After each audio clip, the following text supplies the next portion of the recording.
अवध के छोड़ी प्रभु चली दिहल बन में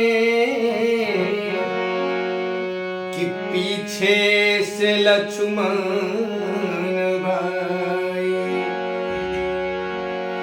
हो। अरे बिलकी बिलकी कहाँ सिया सुकुमारी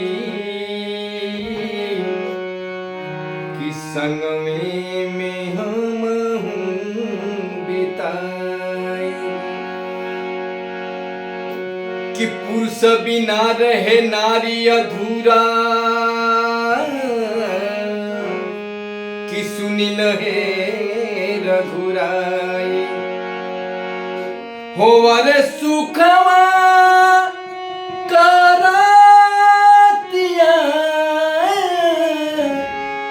के संग में बितौनी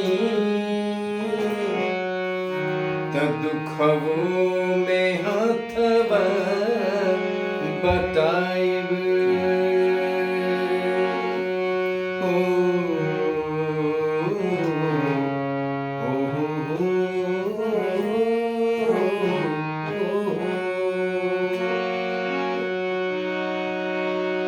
बहुते कठिन बाटे बन की डगरिया हो। बहुते कठिन बाटे हो। बहुते कठिन बाटे बन की डगरिया रुकी जैतु एसिया अवध नगरिया रुकी जैतु एसिया अवध नगरिया रुकी जैतु एसिया अवध नगरिया रुकी जैतु एसिया अवध नगरिया। बहुते कठिन बाटे बहुते कठिन बाटे बहुते कठिन बाटे बन की डगरिया रुकी जैतु एसिया अवध नगरिया रुकी जैतु एसिया अवध नगरिया।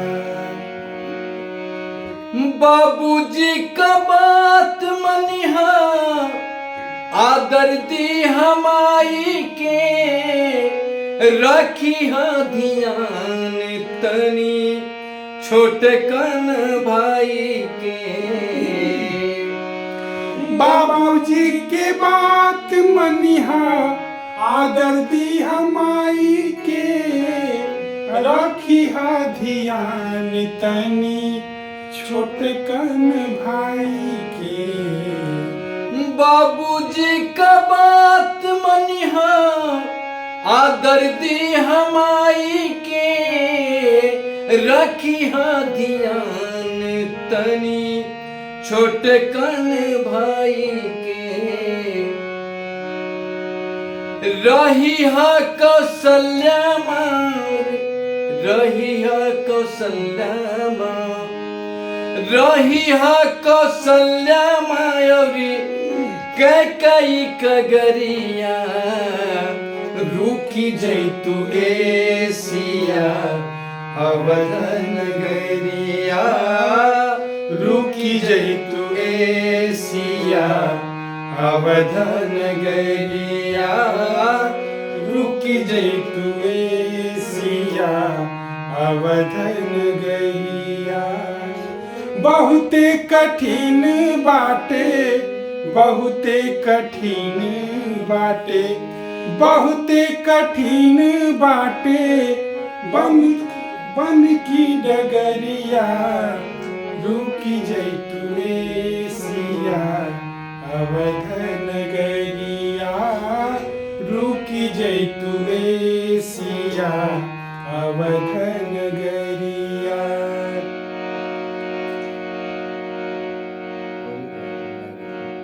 सहनाई पैबू सह नाही पैबू धनी धूप बरसात के, लग जाई ठार तोहके पूस वाली रात के। सह नाही पैबू धनी धूप बरसात के, लग जाई ठार तोहके पूस वाली रात के। सह नाही पैबू धनी,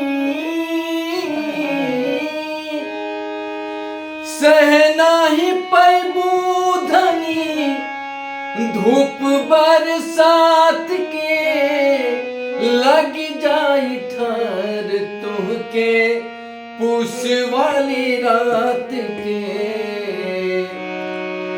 बन में मिली ना कहीं, बन में मिली ना कहीं, बन में मिली ना कहीं महल अटरिया।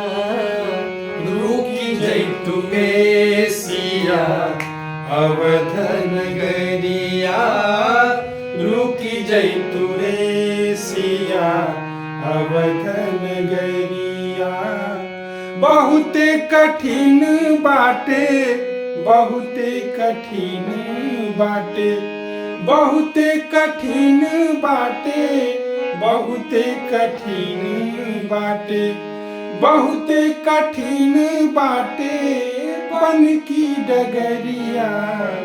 रुकी जैतु एसिया अवध नगरिया, रुकी जैतु एसिया अवध नगरिया, रुकी जैतु एसिया अवध नगरिया।